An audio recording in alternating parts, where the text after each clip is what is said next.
Am I audible to all of you? आवाज आ रही है मेरी आप सभी को? Yes, ma'am. I'm audible. You are audible.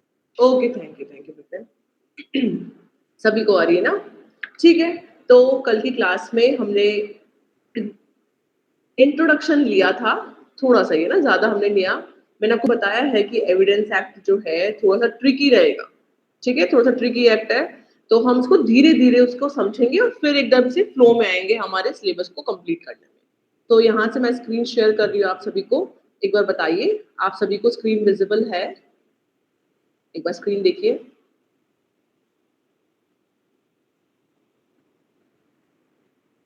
Screen मैंने प्रेजेंट की है, यहाँ पे विजिबल है आप सभी को? किसी को कोई इशू है तो आप मैसेज कर सकते हैं, फिर बोल सकते हैं इजीली, कोई दिक्कत नहीं है। डन। सो यहाँ से मैंने जो हमारा एक्ट है बीएसए वो ओपन किया है और ये हमारे नोट्स हैं, ठीक है। नोट्स आपको आज सेकंड डेमो क्लास है, उसके बाद आपको प्रोवाइड करवा दिए जाएंगे अगर आप पेमेंट करते हैं, अगर आप ज्वाइन करने में इंटरेस्टेड हैं, ठीक है।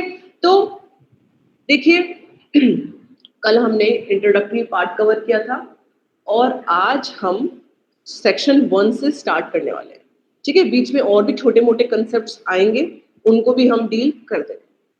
क्या हुआ है कि बीएसए में अल्फाबेटिकली सारे जो भी हमारे डेफिनेशन क्लॉज है उनको कर दिया गया है, तो हम किस तरह से पढ़ेंगे, क्या पढ़ने की अप्रोच होगी मैं आपको बता दूंगी, ठीक है, कैसे पढ़ना है।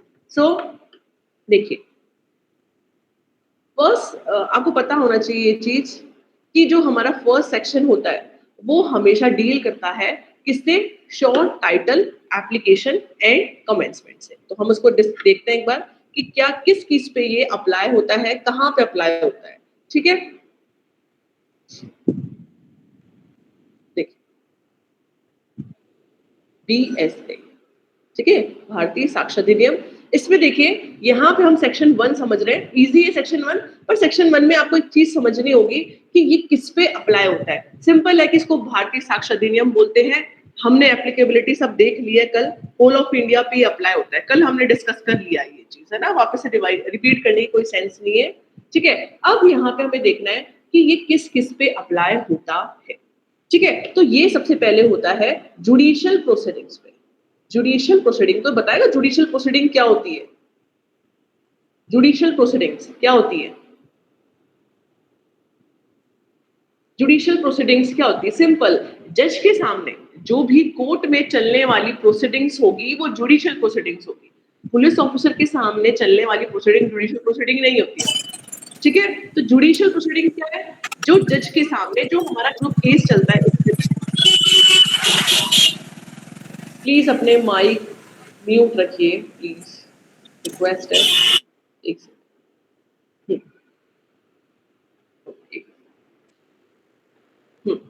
तो कोर्ट के सामने चलने वाली प्रोसीडिंग जुडिशियल प्रोसीडिंग है। वैसे ये जुडिशियल प्रोसीडिंग मैंने आपको सिंपल वे में बताई है, पर ये चीज आपकी डिफाइन की गई है कि what is the judicial proceedings. तो ये कहाँ पे डिफाइन है जुडिशियल प्रोसीडिंग आपका? 2I। ये मैं पुराने सीआरपीसी की बात कर रही हूँ, ठीक है। सीआरपीसी में सेक्शन 2I में ये डिफाइन था, पर अब क्या है? बीएनएसएस। बीएनएसएस, अब बीएनएसएस का ये हमारा सेक्शन कौन सा हो चुका है? 2K। 2K, ठीक है। आपको ध्यान करना पड़ेगा, ये याद करना पड़ेगा कि जुडिशियल प्रोसीडिंग जो है वो 2K में डिफाइन है। डेफिनेशन बिल्कुल सेम है कि ऐसी प्रोसीडिंग्स जिसमें ओथ पे एविडेंसेस लिए जाते हैं।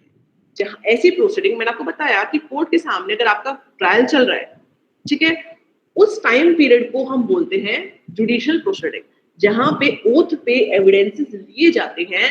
That proceeding is called judicial proceeding. ये बीएनएसएस में लिखा हुआ है, सेक्शन 2K मैंने आपको यहाँ पे बताया है, आपको याद करना है, इंपॉर्टेंट, ठीक है। तो मैंने क्या बताया आपको कि बीएसए किस पे अप्लाई होता है?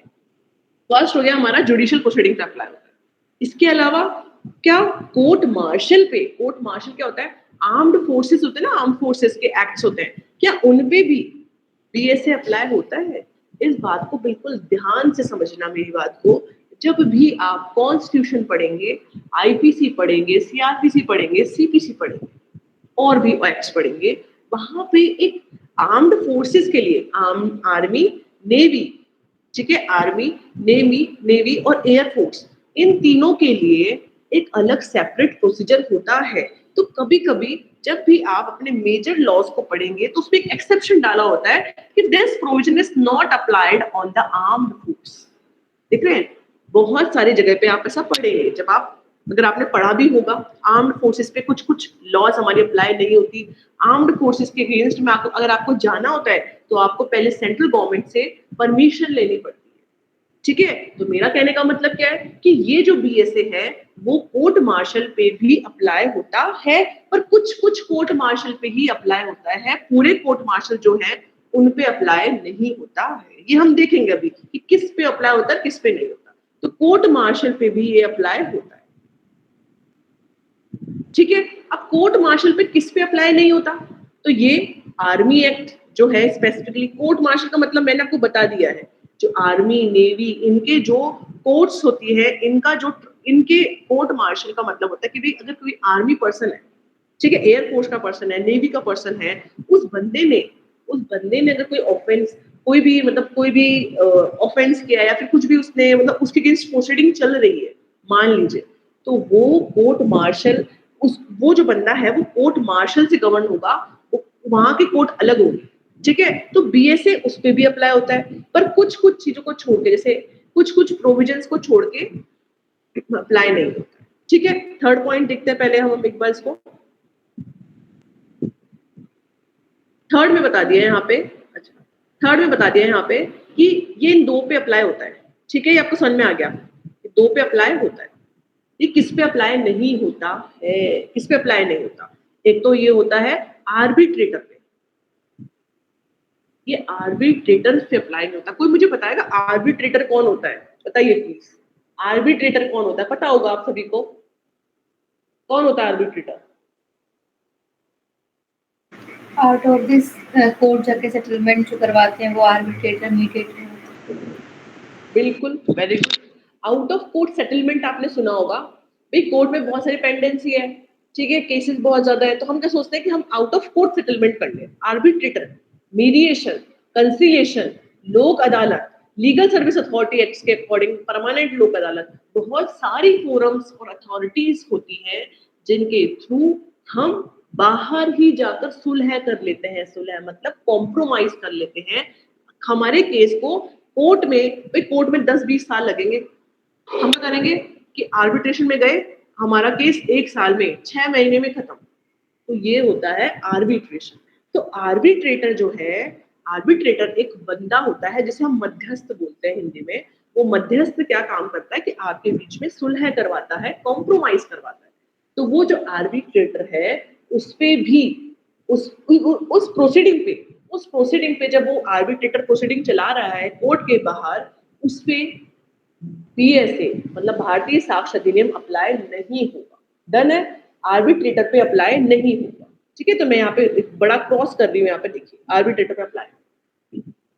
फिर किस पे अप्लाई नहीं होगा, देखो यहाँ पे मैंने मार्क किया रेड, यहाँ पे मतलब मैंने राइट साइन किया कि यहाँ पे अप्लाई होगा, यहाँ पे अप्लाई नहीं होगा। और फोर्थ पॉइंट है अपना, किस पे अप्लाई नहीं होगा? Ma'am, I have one doubt. पूछिए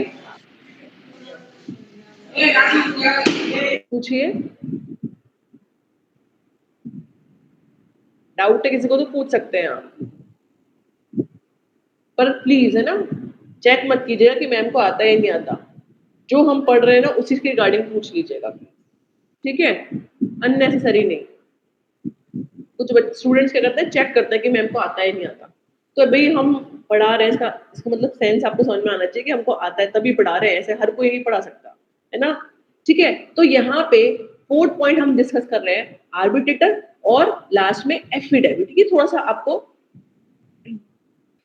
है ना, आपको लगेगा कि भाई एफिडेविट का, कि भाई यहाँ पे एफिडेविट, आप एक चीज को सपोज कीजिए, आप में से कोई लॉयर्स है, बहुत सारे लॉयर्स होंगे, तो आप जब कोर्ट में जाते हैं तो एफिडेविट फाइल करते हैं। अब आपका माइंड में रहेगा कि यार मैम एफिडेविट पे तो भारतीय साक्ष्य अधिनियम अप्लाई होना चाहिए। आपको एक चीज और मैं बताना चाहूंगी, आगे पढ़ने वाले हैं, कि जो एफिडेविट होता है ना वो एविडेंस में काउंट नहीं हो रहा।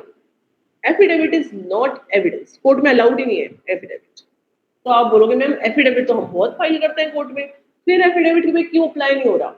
तो देखिए एफिडेविट जो होता है ना वो स्पेशल सर्कमस्टांसेस में कुछ सफिशिएंट कॉजेस के बेसिस पे ही हम यहाँ पे एफिडेविट को कोर्ट में अलाउ करते हैं, अदरवाइज भारतीय साक्ष्य अधिनियम एफिडेविट पे अप्लाई नहीं हो रहा है।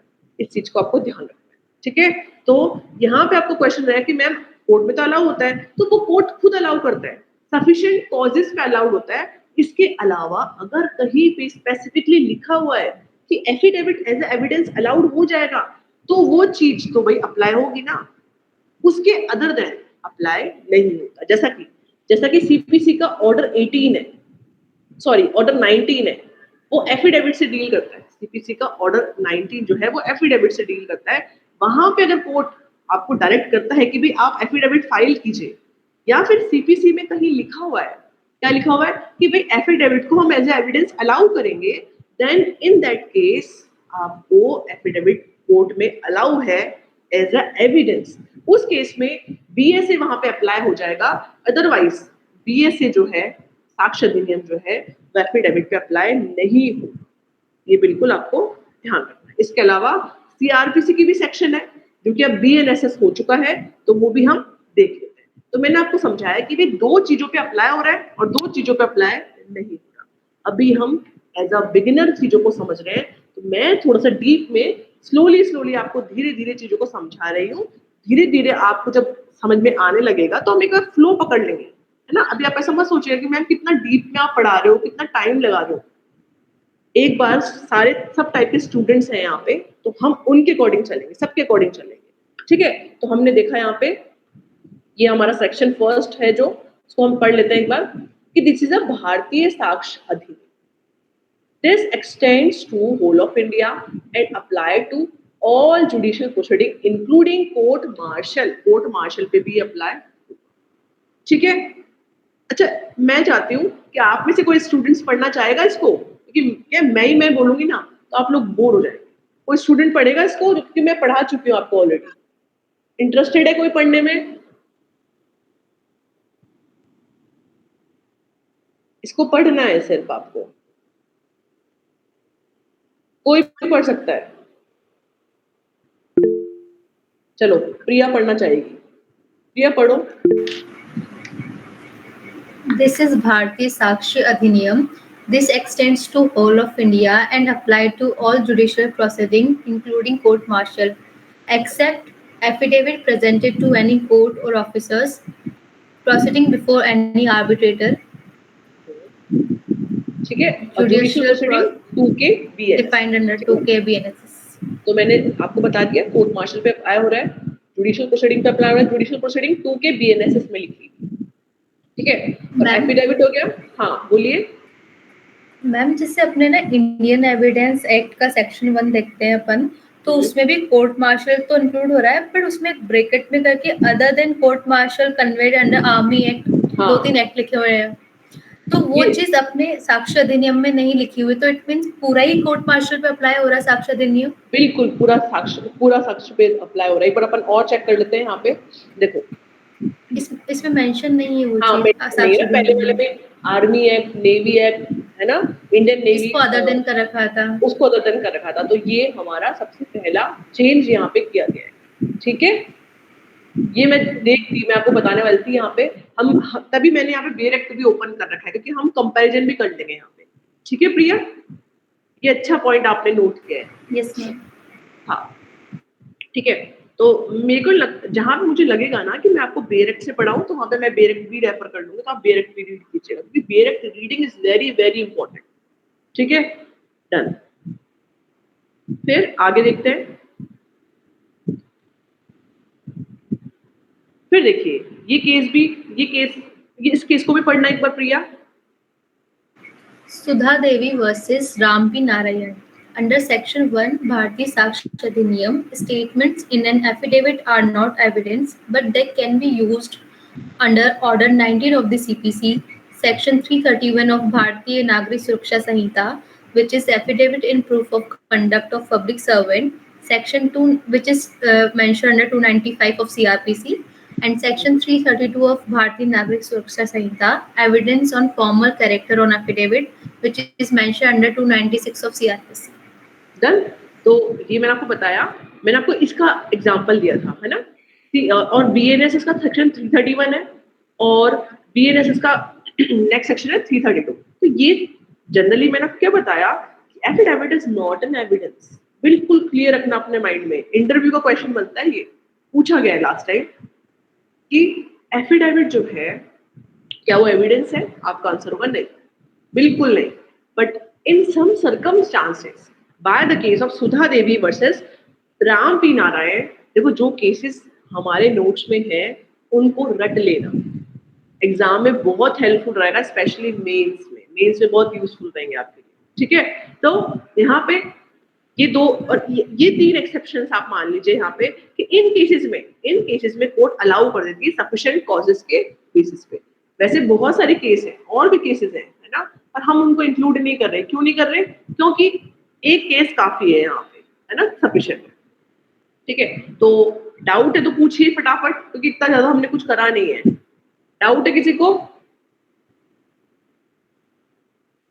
ठीक है। सेक्शन 2 पे हम देखते हैं डेफिनेशन क्लॉज। डेफिनेशन क्लॉज में है कोर्ट। कोर्ट का मतलब देख लेते हैं हम क्या है।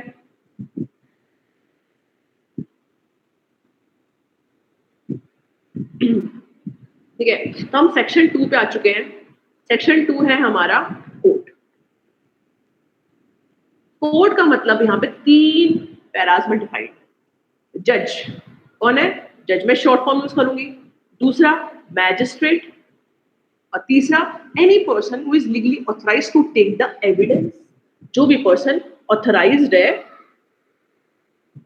To take evidence. पर मैं यहाँ पे एक 4th पॉइंट भी ऐड करना चाहूंगी, जिसमें मैं करूंगी बड़ा सा क्लॉज, नॉट इंक्लूड। वो does not include arbitrator. Arbitrator पे बीएसए भी अप्लाई नहीं होगा, ठीक है। आर्बिट्रेटर पे बीएसए अप्लाई नहीं होगा। कोर्ट की डेफिनेशन में आर्बिट्रेटर भी नहीं आता है। तो कौन कौन से आ रहे हैं यहाँ पे? कौन कौन आता है? जज आ रहा है, मजिस्ट्रेट आ रहा है, और जो पर्सन एविडेंस लेने के लिए ऑथराइज्ड है। मैम एविडेंस लेने के लिए, जैसा कि अगर आप बीएनएस पढ़ेंगे तो वहां पे होगा कमिश्नर। कमीशन, जहां पे कोर्ट कमीशन इशू करती है, एक बंदे को बोला जाता है जो कि कोर्ट का ऑफिसर होता है कि भाई आप जाके उनके एविडेंसेस लेके आओ। तो that person is authorised by the court to take the evidences, and while that person is taking the evidences in that capacity, that person is considered, that commissioner is considered court। क्या बोल रही हूँ मैं? वापस बोलती हूँ हिंदी में कि जब भी कमिश्नर को कोर्ट के थ्रू डायरेक्ट किया गया कि भाई कमिश्नर जाके एविडेंसेस लेके आओ, इन दैट कैपेसिटी, जब वो एविडेंस ले रहा है, in that capacity that commissioner is considered court. Done. तो यहाँ पे हमने देखा कि आर्बिट्रेटर पे अप्लाई नहीं। डन। अब मेरा आपसे एक क्वेश्चन बनेगा यहाँ पे कि जज कौन है और मजिस्ट्रेट कौन है? मतलब हम किसी पर्सन को, किसी भी पर्सन, जैसे मैं मान लो आरजेस बन गई, तो कब मुझे जज बोला जाएगा और कब मुझे मजिस्ट्रेट बोला जाएगा? कोई बताएगा मुझे फटाफट से? जज कब होता है, मजिस्ट्रेट कब होता है? बताइए फटाफट। बहुत सिंपल सा बेसिक कंसेप्ट आपको पता होना चाहिए। मैम हाँ,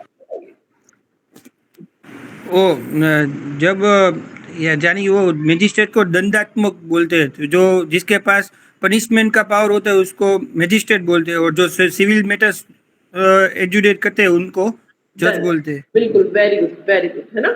बिल्कुल सही बोला आपने कि जब क्रिमिनल मामलों को सुना जा रहा है, जब कोई क्रिमिनल मामलों को सुन रहा है, तो उसे हम उस टाइम बोलेंगे मैजिस्ट्रेट।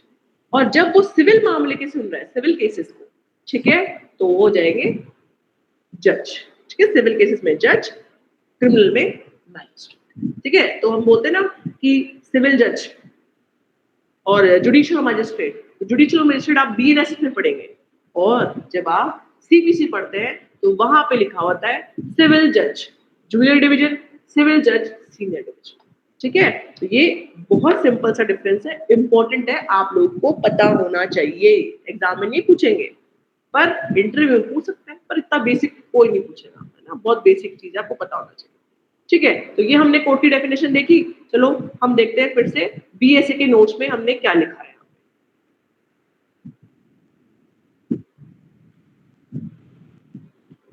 ठीक है, फिर से कोई पढ़ना चाहे तो पढ़िए फटाफट इसको। 2A में क्या लिखा हुआ है?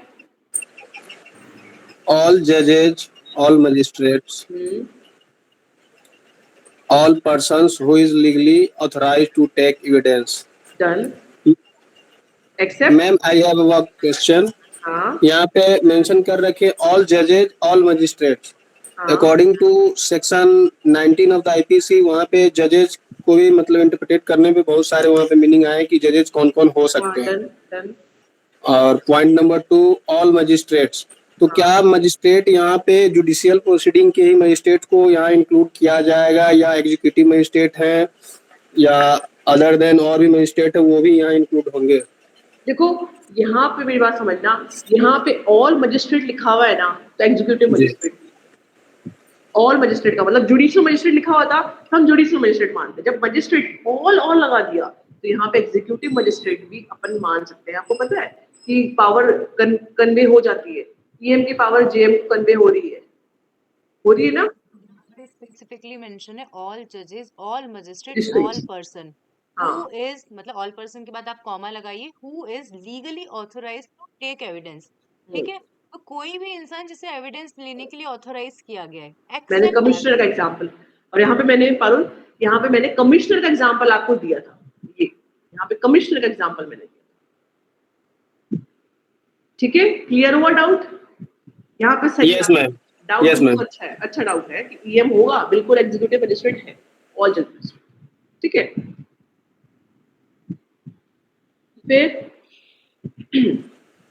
आपको एक चीज और मैं बताना चाहूंगी कि बीएनएसएस पढ़ेंगे, मतलब सीआरपीसी पढ़ेंगे। Except arbitrator. हाँ ठीक है, ये एक केस हमारे पास और है, पर इससे पहले मैं एक चीज बताना चाहूंगी कि हम अगर बीएनएसएस पढ़ते हैं, सीआरपीसी पढ़ते हैं, तो वहाँ पे क्वासी जुडिशियल प्रोसीडिंग्स होती है जो कि ईएम के सामने भी कंडक्ट की जाती है, जैसा कि सेक्शन 144 है, 145 है, 146 है। तो वहाँ पे ईएम के सामने 133 की न्यूसेंस की प्रोसीडिंग्स होती है, तो वो क्वासी जुडिशियल प्रोसीडिंग्स होती है। ठीक है, तो वहां पे ईएम के सामने जब एविडेंसेस लेके आते हैं, ईएम के सामने, एग्जीक्यूटिव मजिस्ट्रेट के सामने, इन दैट कैपेसिटी वो ईएम जो होगा वो कोर्ट कहलाएगा। ठीक है, तो बीएनएस आप यहाँ पे सीआरपीसी का सेक्शन रेफर करते हैं, सेक्शन 133, सेक्शन 144, 145 है ना, वो आप मेंशन कीजिए, आपको याद रहेगा, लिंक कर पाएंगे। ठीक है, एक केस यहाँ पे अपन डील करेंगे, fight India private limited versus doctor Janed Hussain Jalani. ठीक है, यहाँ पे क्या बोला गया, इसमें बोला गया कि भाई कोर्ट का मतलब जो हमने बताया ना, जज, मजिस्ट्रेट, एनी पर्सन ऑथराइज्ड है, इनके अलावा कोई और नहीं है। मतलब कंज्यूमर फोरम कोई कोर्ट नहीं है भाई, यहाँ पे इस केस के थ्रू बोला गया। Commissioners are not a court, यहाँ पे ये चीज, सॉरी ये मिस्टेक है।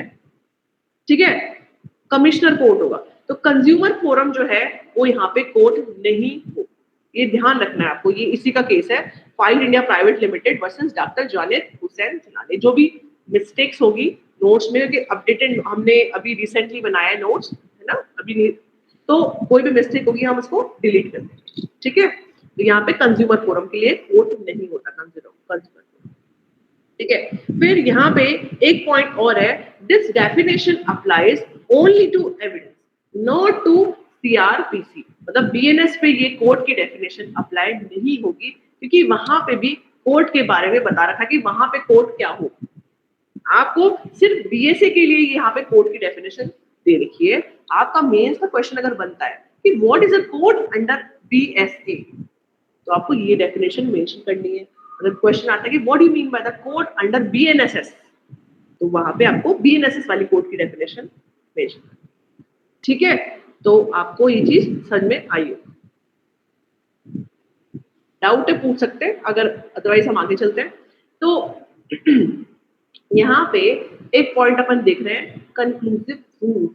अब मुझे ऐसा लगता है कि ये पॉइंट बताने से पहले आपको 3 चीजें हम डिस्कस कर लेते हैं और उनको साथ में पढ़ेंगे हम। तो यहाँ पे देखते हैं, एक तो होता है मे प्रिज्यूम, बहुत ध्यान से समझना, बहुत इंपॉर्टेंट चीज है, बहुत इंपॉर्टेंट। शेल प्रिज्यूम, बच्चे कंफ्यूज होते हैं इसमें। एक होता है कंक्लूसिव प्रूफ, ठीक है, तो मे प्रिज्यूम इसको हम बोलते हैं, चलो पहले हम इस प्रिजम्पशन ऑफ फैक्ट, इसको हम बोलते हैं प्रिजम्पशन ऑफ फैक्ट। अब आप बोलोगे प्रिजम्पशन क्या होती है, पहले तो आप ये बता दो, हमको तो प्रिजम्पशन नहीं पता, समझेंगे एक बार। और ये दोनों होती है यहाँ पे प्रिजम्पशन ऑफ लॉ, ये होती है प्रिजम्पशन ऑफ लॉ। अब हमारे बीएसए जो है ना, उसमें क्या, उसमें वर्डिंग्स क्या है, ये वाले वर्डिंग्स है, मे प्रिज्यूम, शैल प्रिज्यूम, कंक्लूसिव। पर इनको हम मे प्रिज्यूम को प्रिजम्पशन ऑफ फैक्ट बोलते हैं, शैल प्रिज्यूम कंक्लूसिव प्रूफ को प्रिजम्पशन ऑफ लॉ बोलते हैं। अब ये प्रिजम्पशन क्या होती है, प्रिजम्पशन क्या होती है भाई, आपकी फ्रेंड है ना, मान लीजिए किसी की फ्रेंड है, वो बीमार, आपने प्लान किया कि हमको ना मूवी देखने जाना है, ठीक है, आपका प्लान बन गया मूवी देखने का। आपकी फ्रेंड का फोन आता है, यार मेरे पैर में तो फ्रैक्चर हो गया, बहुत दर्द हो रहा है, मैं तो डॉक्टर के जा रही हूँ। ठीक है, पहले आपने मूवी की टिकट करवा दी, पहले आप दोनों का प्लान है, एकदम से उसके पैर में फ्रैक्चर होता है और वो बोलती कि यार मैं तो डॉक्टर के जा रही हूँ, मेरे तो पैर में फ्रैक्चर हो गया। तो आप क्या प्रिज्यूम करेंगे, आप ये प्रिज्यूम करेंगे कि वो बंदी जो मेरी फ्रेंड है, अब वो मूवी देखने नहीं जा सकती। सिंपल पॉइंट, प्रिज्यूम कर लिया आपने। तो प्रिज्यूम क्या होता है कि जो कोर्ट को लगता है ना कि कोर्ट प्रिज्यूम कर सकती है, कोर्ट सोच सकती है कि भी हाँ ऐसा हुआ होगा। जो एक नॉर्मल लेमैन, जो एक नॉर्मल लेमैन वर्ड यहाँ पे यूज नहीं करूंगी, प्रूडेंट मैन मैं यहाँ पे यूज करूंगी, जिसमें थोड़ा दिमाग होता है, हर कोई लेमैन नहीं। प्रूडेंट मैन जो प्रिज्यूम करता है ना चीजों को देख के, फैक्ट्स को समझ के, है ना, कि भाई बादल आज ऊपर काले काले बादल हो रहे हैं, हम क्या प्रिज्यूम कर रहे हैं कि बारिश होने वाली है। एक प्रूडेंट मैन ये सोचेगा। तो बस यही प्रिजम्पशन होती है, आप आसपास के फैक्ट्स को, सर्कमस्टांसेस को देखकर जो प्रोबेबल रीजनिंग कर रहे हैं, जो एक इन्फ्रेंसेस को ड्रॉ कर रहे हैं, एक कंक्लूजन ड्रॉ कर रहे हैं, दैट इज कॉल्ड प्रिजम्पशन। ठीक है, यहाँ पे मैंने पहले तो नॉर्मल मैंने एग्जांपल यूज करा, फिर मैंने भारी भारी वर्ड यूज कर लिए, इन्फ्रेंसेस, कंक्लूजन, प्रोबेबल रीजनिंग। ठीक है, तो यहाँ पे मेरा कहने का मतलब आप समझ गए होंगे, जो मैंने आपको सिंपल लैंग्वेज में समझा दिया। ठीक है, प्रिजम्पशन का मतलब अभी हम डेफिनेशन देख लेंगे प्रिजम्पशन की जो लिखी हुई है।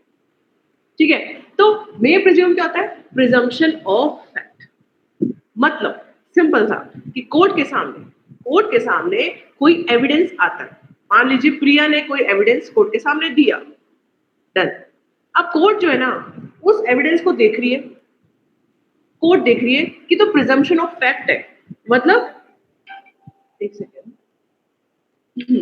कोर्ट देख रही है कि तो प्रिजम्पशन ऑफ फैक्ट है। तो कोर्ट प्रिजम्पशन ऑफ फैक्ट क्या होता है, थोड़ा स्ट्रॉन्ग नहीं होता, बिल्कुल लाइट वेटेड होता है। लाइट वेटेड मतलब अब कोर्ट बोलेगी कि कोर्ट उसको मान भी सकती है, प्रिया ने जो एविडेंस कोर्ट के सामने प्रोड्यूस किया है, कोर्ट उसको मान भी सकती है और नहीं भी मान सकती। मे का मतलब आपको पता होगा ना, मे और shall. May is not a mandatory, shall is a mandatory, है ना। तो यहाँ पे मे प्रिज्यूम का मतलब सिंपल सा आप समझिए कि कोर्ट के सामने अगर प्रिया ने एविडेंस दिए हैं, तो कोर्ट अगर चाहे तो उसको प्रिज्यूम करेगी और कोर्ट चाहे तो उसको प्रिज्यूम नहीं करेगी। अब आप पूछोगे कि मैम कोर्ट की मर्जी चलती है क्या, किसी को प्रिज्यूम कर लिया किसी को नहीं कर लिया। भाई मैंने क्या बताया, ये बीएसए में जो पूरी प्रोविजन दे रखे है ना, वहां पे बता रखा है कि कोर्ट को क्या प्रिज्यूम करना है और क्या प्रिज्यूम नहीं करना है। एक एग्जांपल मैं आपको मे प्रिज्यूम का यहाँ पे दूंगी कि एक बंदा है, उसके पास से चोरी का सामान मिला है, एक बंदा जिसके पास से चोरी का सामान मिला है, देन द कोर्ट में प्रिज्यूम कि या तो वो थीफ होगा या तो वो चोर होगा, या फिर उसने किसी चोर से उस प्रॉपर्टी को रिसीव किया है, गुड फेथ में खरीदा होगा। ठीक है, तो यहाँ पे इसे बोलते हैं हम प्रिजम्पशन ऑफ फैक्ट, जो कोर्ट प्रिज्यूम कर भी सकती है और नहीं भी कर सकती है। कहने का मतलब क्या है यहाँ पे कि कोर्ट यहाँ पे आप उसको प्रिज्यूम कर भी सकती है या फिर आपको बोलेगी कि तुम आके इसको प्रूव करो, भाई मुझे तो नहीं लगता ये चीज हुई होगी, मुझे तो नहीं लगता ये बंदा चोर है, तुम आके इसको प्रूव करो, क्योंकि मुझे तो बहुत सही बंदा लग रहा है, मुझे लगता है कि इसने किसी चोर से ये चीज खरीदी होगी गुड फेथ में, तो तुम आके इसको, इस पॉइंट को प्रूव करो, डिस्प्रूव करो। तो इसे हम बोलते हैं मे प्रिज्यूम। लास्ट में एक सिंपल शब्द बोल दूं मैं यहाँ पे कि कोर्ट की मर्जी है कि प्रिज्यूम करे या ना करे। शेल प्रिज्यूम क्या होता है? शेल प्रिज्यूम, जिसे हम प्रिजम्पशन ऑफ लॉ भी कहते हैं, शेल प्रिज्यूम में कोर्ट क्या होती है कि कोर्ट को वो चीज माननी पड़ती है, कोर्ट उस चीज को बाउंड है। मैम किस चीज को? भाई बीएसए में लिखे हुए बहुत सारे प्रोविजंस हैं, एक पॉइंट पकड़ लेंगे, कोई चीज है कि कोर्ट को ये मानना पड़ेगा। मान लीजिए कोई भी पब्लिक डॉक्यूमेंट कोर्ट के सामने दिया गया, आपने अपने पब्लिक डॉक्यूमेंट दे दिया, कोई भी, मान लीजिए आपने मार्कशीट दे दी, पब्लिक डॉक्यूमेंट है कोई भी, है ना, या फिर आपने मान लो एफआईआर की कॉपी कोर्ट में दे दी, पब्लिक डॉक्यूमेंट है एफआईआर आपका, तो उस एफआईआर को कोर्ट को मानना पड़ेगा कि ये एफआईआर असल में दर्ज की गई है, लॉन्च की गई है, बिल्कुल जेन्युइन है। तो यहाँ पे शेल प्रिज्यूम में कोर्ट बाउंड होती है उस चीज को मानने के लिए। पर ऐसा नहीं है कि सामने वाली पार्टी उसको डिस्प्रूव नहीं कर सकती, कॉन्ट्राडिक्टरी एविडेंस देके सामने वाली पार्टी इसको डिस्प्रूव कर सकती है। अब आपको एक डिफरेंस मैं यहाँ पे बताना चाहूंगी कि मे प्रिज्यूम में कोर्ट जो होती है ना, मे प्रिज्यूम में कोर्ट आपको बोलेगी कि एविडेंस लेके आओ, कॉल फॉर प्रूफ, या फिर आप खुद भी जाकर उसको डिस्प्रूव कर सकते हैं,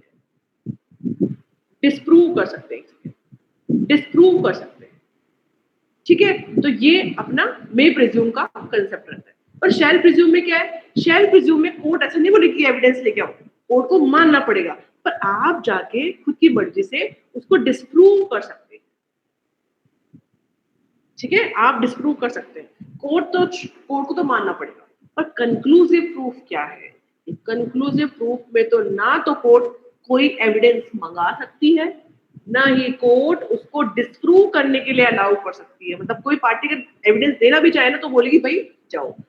कंक्लूसिव प्रूफ मतलब this is a final proof, this is a fix है कि कोर्ट को वो मानना ही पड़ेगा, ना तो कोर्ट एविडेंस के लिए बोलेगी, और कोई अगर पार्टी एविडेंस देना भी चाहेगी तो कोर्ट वो एविडेंस नहीं देगी। This is called conclusive proof, ठीक है। तो ये हमारा कंक्लूसिव प्रूफ रहता है।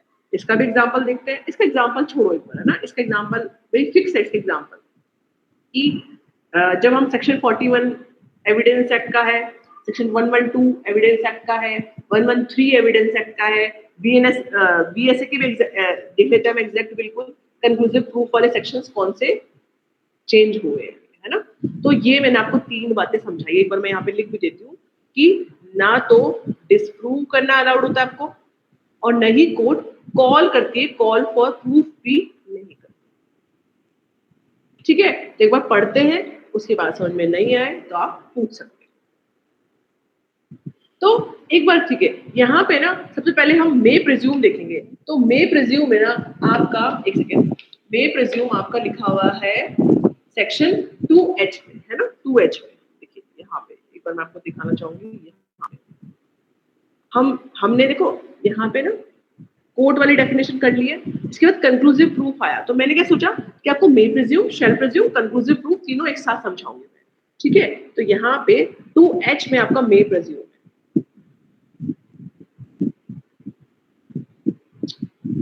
लैंग्वेज थोड़ी सी आपको ट्रिकी लगेगी, ठीक है। एक बार पढ़िए कोई भी मे प्रिज्यूम को, यहाँ से एक बार बेरेक्ट से कोई भी पढ़िए। Whenever it is provided by this अधिनियम that the court may presume a fact, it may either regard such fact as proved unless and until it is disproved or may call for proof of it. ठीक है, मैंने क्या बताया आपको कि whenever it is provided by अधिनियम, अगर इस अधिनियम में लिखा हुआ है कि भी कोर्ट को ये चीज प्रिज्यूम करनी पड़ेगी, कोर्ट में प्रिज्यूम ए फैक्ट, इट में either regard such fact as a proved, court चाहे तो उसको प्रिज्यूम कर ले, until unless अगर कोर्ट को लगता है इट इज डिस्प्रूव, डिस्प्रूव क्या करती है, पार्टी वॉलंटरली करती है, अपने आप से पार्टी वॉलंटरली कर रही है, और मे call for proof of it, may call for proof of it मैंने बताया आपको कोर्ट मंगवा रही है, कोर्ट मंगवा रही है, ठीक है। क्लियर हुआ होगा आपको? डाउट है तो पूछ सकते हैं।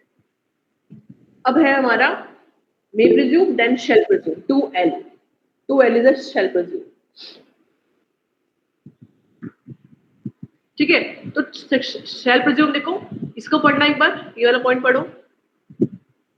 whenever it is directed by this अधिनियम that the court shall presume a fact, it shall regard such fact as proved unless and until it is disproved. अब ये पार्टी खुद से कर रही है, कोर्ट को मैंने क्या बोला, शेल प्रिज्यूम में कोर्ट को मैंडेटरीली मानना पड़ेगा कि वो फैक्ट एग्जिस्ट करता है, और पर अगर पार्टी को अलाउड है कि वो कॉन्ट्राडिक्ट कर सकती है, उसको डिस्प्रूव कर सकती है, बट कोर्ट खुद से नहीं बोलेगा कि भी इसको डिस्प्रूव करने के लिए एविडेंस लेके आओ। कोर्ट शांति से चुपचाप यहाँ पे रह जाएगा। शेल प्रिज्यूम में कोर्ट को बिल्कुल चुप रहना है। मे प्रिज्यूम में कोर्ट बोल रहा है कि एविडेंस लेके आओ। समझ रहे मेरी बात को? और एक बार हम कंक्लूसिव प्रूफ देख लेते हैं। कंक्लूसिव प्रूफ हमारा 2B में लिखा हुआ है ना, 2B में ये वाला। एक सेकंड, क्या इश्यू हो रहा है?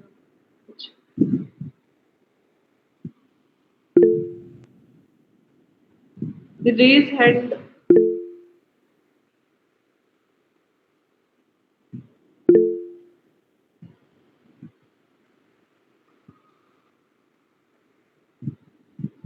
अच्छा, एक बार आपके ना जो भी डाउट्स होंगे ना आप मैसेज कर दीजिए, मैं लास्ट में आंसर कर दूंगी आपको, है ना, ये आसान रहेगा, आपके लिए भी सही रहेगा। आपको जो भी डाउट है ना मैसेज में छोड़ दीजिए, अपन लास्ट में डिस्कस करते हैं 5 minute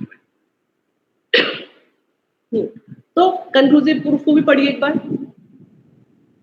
Conclusive proof means Proof means when one fact declared by the अधिनियम to be conclusive proof of another, to call a court shall on proof of the one fact regard the other as proof and shall not allow evidence to be given for the purpose of the disproving it.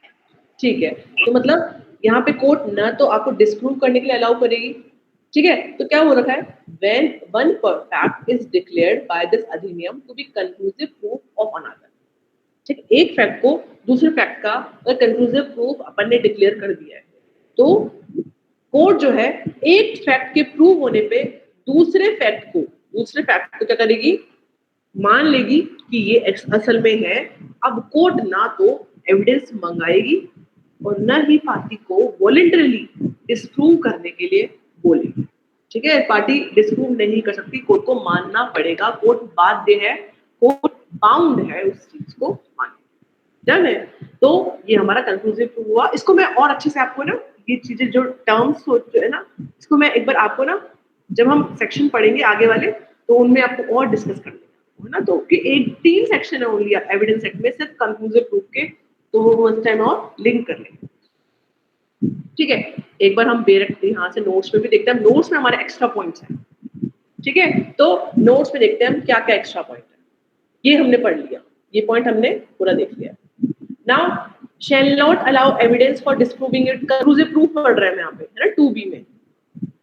फिर section 35 और 116 और भारतीय साक्ष्य अधिनियम, जो कि मैंने आपको बताया 41, 122, 112 और 133 भी है, तो मतलब यहाँ पे 117, अच्छा वो हटा दिया गया है ना, वो हटा दिया गया है, तो बस सही है, ये बिल्कुल सही है।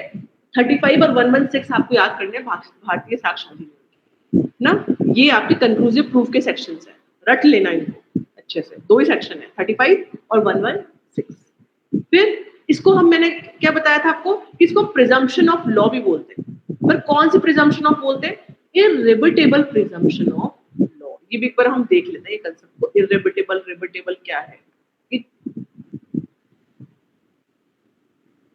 ना। तो ये जो है ना मे प्रिज्यूम,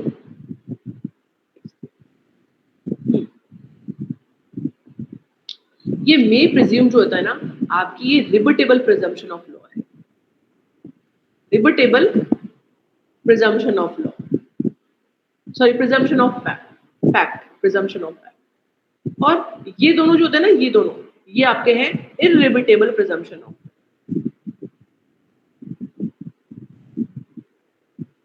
इसका मतलब क्या है कि रिबटेबल मतलब कोर्ट जो है ना यहाँ पे आपको प्रूफ करने के लिए अलाउड नहीं करेगी, समझ रहे हैं। रिबटेबल का मतलब कि सॉरी यहाँ पे आप रिबर्ट कर सकते हैं, सॉरी यहाँ पे आप रिबर्ट कर सकते हैं इस चीज को, ठीक है। आप प्रूफ दीजिए कोर्ट में खुद से आके, और कोर्ट को या फिर कोर्ट खुद से मंगवा रही है आपसे और बोल रही है कि आप इसको रिबर्ट कर सकते हैं। कोई जरूरी नहीं है, मे प्रिज्यूम में कोई जरूरी नहीं होता कि कोर्ट को वो मानना ही पड़ेगा। कोर्ट यहाँ पे 2 ऑप्शन रहते हैं, पर ये जो शेल प्रिज्यूम में मैंने आपको बताया था, यहाँ पे कोर्ट बाउंड होती है, दोनों में कोर्ट बाउंड होती है, तो ये इररिवर्टेबल प्रिजम्पशन ऑफ लॉ रहती है, कोर्ट को मानना पड़ता है, रिवर्ट नहीं कर सकते आप। रिवर्ट इन द सेंस कैसे आप कि कोर्ट खुद से नहीं बोलेगी कि एविडेंस लेके आओ, पर शेल प्रिज्यूम में डिस्प्रूव कर सकते हैं। तो ये इररिवर्टेबल प्रिजम्पशन ऑफ लॉ आपकी रहती है, और ये क्या होता है, रिवर्टेबल प्रिजम्पशन ऑफ फैक्ट। क्लियर है सभी को? किसी को डाउट है तो पूछ सकते हैं। क्लियर है? रेज हैंड करके बताइए सभी एक बार। डन। तो ये यहाँ पे हमने देखा कि इररिवर्टेबल प्रिजम्पशन ऑफ लॉ है। प्रिजम्पशन इन भारतीय साक्ष्य अधिनियम, presumption means inferences made, inferences मतलब कंक्लूजन बोल सकते हैं, conclusion made by court in respect of existence and non existence of the certain facts. मैंने जो आपको डेफिनेशन बताई थी ना प्रोबेबल रीजनिंग वाली, वो थोड़ी सी भारी भरकम है, आप इजी याद कर लीजिए कि प्रिजम्पशन का मतलब होता है इन्फ्रेंस, अनुमान लगाना। इन्फ्रेंस को हिंदी में क्या बोलते हैं? अनुमान लगाना। आप अनुमान लगा रहे हैं कि ये बंदा है ना चोर हो भी सकता है और ये बंदा चोर नहीं भी हो सकता, एक प्रूडेंट मैन की तरह। तो आप किसी भी फैक्ट के एग्जिस्टेंस और नॉन एग्जिस्टेंस के रिगार्डिंग अगर कोई अनुमान लगाते हैं तो इन्फ्रेंस लगाते हैं, इट इज कॉल्ड प्रिजम्पशन। ये डेफिनेशन आपको याद करनी है ना, प्रिजम्पशन की डेफिनेशन। ठीक है, फिर मैंने आपको बताया कि 2i यहाँ पे प्रिजम्पशन, देखो यहाँ पे 2h में प्रिज्यूम है, ठीक है, h और i क्या है आपका? शेल प्रिज्यूम है। तो उसको भी पढ़ते हैं, ये हमने देख लिया, मैंने आपको बता दिया ये वाला पॉइंट। ठीक है, एडिशन क्या है कि ये प्रिजम्पशन ऑफ फैक्ट होता है, मैंने आपको बता दिया कि रिवर्टेबल प्रिजम्पशन है, रिवर्ट हो सकती है, बिल्कुल आप एविडेंस मंगा सकते हैं इसके लिए और डिस्प्रूव भी कर सकती है पार्टीज खुद से। ठीक है, and they are based upon the experience and human brain, मतलब ह्यूमन ब्रेन के अकॉर्डिंग डील होता है। ऐसे कोई इंपॉर्टेंट पॉइंट नहीं है, स्किप कर सकते हैं आप इस पॉइंट को, छोड़ देते हैं, कोई दिक्कत वाली बात नहीं। फिर है अपना एक नेक्स्ट पॉइंट शेल प्रिज्यूम। अच्छा, शेल प्रिज्यूम आपका यहाँ पे है 2L में है, जो मैंने पहले बोला था 2L। ठीक है, तो यहाँ पे देखिए शेल प्रिज्यूम क्या बता रखा है इन्होंने कि व्हेनेवर, ये अपन ने पढ़ लिया है ना, ये अपन ने पढ़ लिया, फालतू अपन वापस क्यों।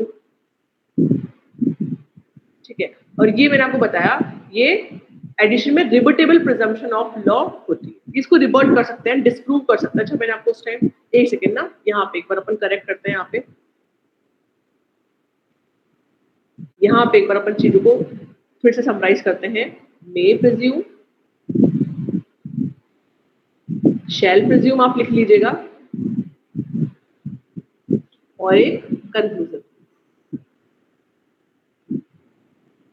ठीक है, तो मे प्रिज्यूम को अपन क्या बोल रहे हैं? Presumption of fact, presumption of fact. और ये क्या है? ये रिवर्ट हो सकता है, ये आपको इजी है, ये रिवर्टेबल है। ठीक है, फिर दूसरा क्या है? शेल प्रिज्यूम, मतलब ये प्रिजम्पशन ऑफ लॉ है, प्रिजम्पशन ऑफ लॉ, और ये भी आपकी प्रिजम्पशन ऑफ लॉ, लॉ की प्रिजम्पशन होती है। आपको धीरे धीरे पता चलेगा कि लॉ और फैक्ट पे क्या डिफरेंस हो रहा है। ठीक है, और ये रिवर्टेबल प्रिजम्पशन है अपनी। ठीक है, और ये भी रिवर्ट हो सकती है ना, क्योंकि अपन यहाँ पे मंगवा एविडेंस डिस्प्रूव करने के लिए, पर ये प्रॉपरली मतलब कोर्ट बाउंड होता है, यहाँ पे कोर्ट बाउंड होता है, तो प्रॉपरली रिवर्टेबल नहीं बोलेंगे, पर हाँ इसको रिवर्ट कर सकते हैं एक तरफा, मतलब डिस्प्रूव करने के लिए पार्टी कर सकती है इसको। और ये तीसरे का जगह ये इररिवर्टेबल होती है, ये इररिवर्टेबल प्रिजम्पशन अपनी।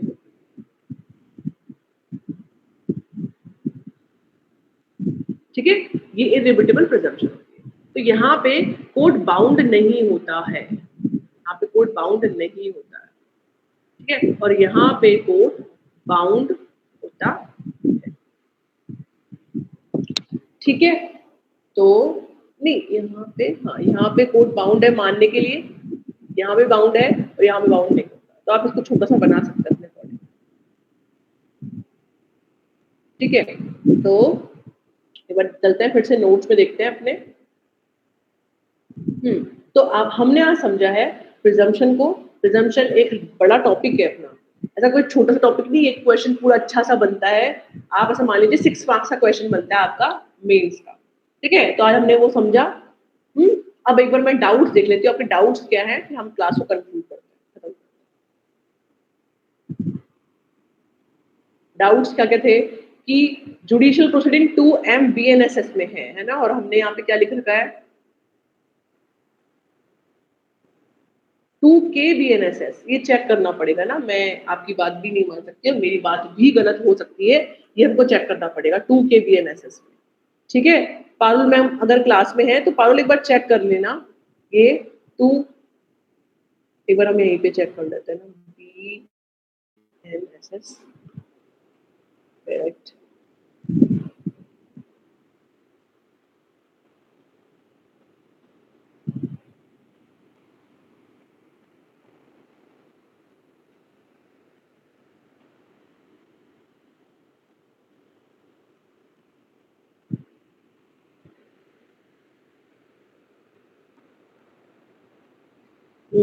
यहाँ पे एम में है, ये पहले 533 सेक्शन के साथ इंट्रोड्यूस हुआ था ना, तो हाँ इसलिए हाँ मैंने 2K डाल रखा है, इसको मैं कोई अपडेट बात कर नहीं, तो इसमें अपडेट कर लेंगे ना अपन, चेंज अच्छा है।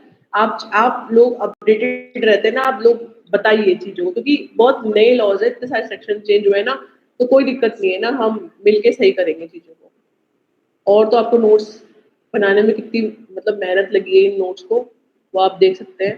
तो यहाँ पे आप उनको चेंज करना है ना, ठीक है। तो आप लिख लीजिएगा इसको जुडिशियल प्रोसीडिंग में, तो यहाँ पे 2M 2M